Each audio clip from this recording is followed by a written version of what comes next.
నిజామాబాద్ జిల్లా రూరల్ నియోజకవర్గం సిరికొండ మండలంలో పలు గ్రామాలలో శంకుస్థాపన ప్రారంభోత్సవాలు చేసిన ఎమ్మెల్యే డాక్టర్ రేకులపల్లి భూపతిరెడ్డి 10,23,00,000తో పెద్ద వాల్కోట్, పోత్నూర్, కొండూరు, సిరికొండ, చిన్న వాల్కోట్, నర్సింగ్పల్లి, న్యావనంది, రావుట్ల, జగదాంబ తండాలో ఈరోజు పలు అభివృద్ది పనులకు శంకుస్థాపన ప్రారంభోత్సవాలు చేశారు. కార్యక్రమంలో డీసీసీ ప్రధాన కార్యదర్శులు వెల్మ భాస్కర్ రెడ్డి, గొల్ల ఎర్రన్న, కాంగ్రెస్ పార్టీ మండల అధ్యక్షుడు బాకారం రవి, సొసైటీ అధ్యక్షుడు చెల్లం గంగాధర్, యూత్ రూరల్ అధ్యక్షుడు మహేందర్, మండల నాయకులు, ప్రభుత్వ అధికారులు పాల్గొన్నారు.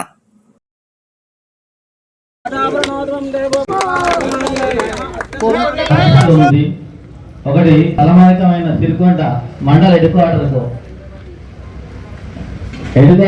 సెంటర్ లైటింగ్ దాదాపు 30 సిరికొండ మండలానికి 30 కోట్లు అభివృద్ధి పనుల గురించి ప్రతిపాదనలు పంపించిండు. అది నాకు తెలిసిన కొద్ది సార్ దృష్టిలో ఉంది. ఒకటి తలమానికమైన సిరికొండ మండల హెడ్క్వార్టర్లో సెంటర్ లైటింగ్ విధానాన్ని సారు ప్రపోజల్ సిరికొండ మండలం అంటే కొంచెం పెద్ద మండలం కాకపోయినప్పటికీ దూరం ఉంటుంది కాబట్టి ఒక 3 విడతలుగా విభజించి మూడోసారి రావడం.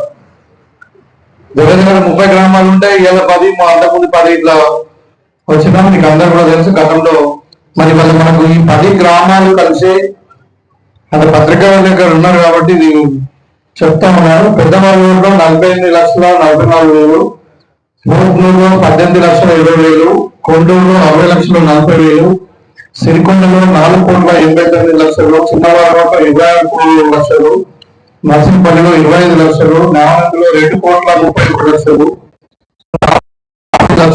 జంగిరంపాడు 38,00,000, జగదంబ 34,00,000, మొత్తం 10,23,00,000 రూపాయలు మేము శంకుస్థాపన ఇస్తాం పోతా ఉన్నాం. వీళ్ళ మధ్యలో ఉన్నాము.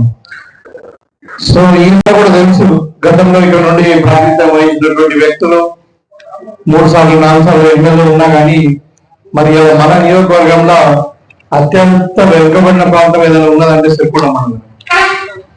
మరి ఎందుకు అభివృద్ధి కాలేదు అంటే ఇక మీరే ఆలోచించాలి. మరి వాళ్ళ చిత్తశుద్ధి ఏంటి, వాళ్ళ యొక్క తపన ఏంటి, వాళ్ళు ఏం చేస్తున్నారు. మన సిరికొండ మండలంలో మన చిమ్మలపల్లి కూడా గ్రామానికి స్కూల్ లేదు, ఒక బ్యాంక్ లేదు, ఒక హాస్పిటల్ లేదు.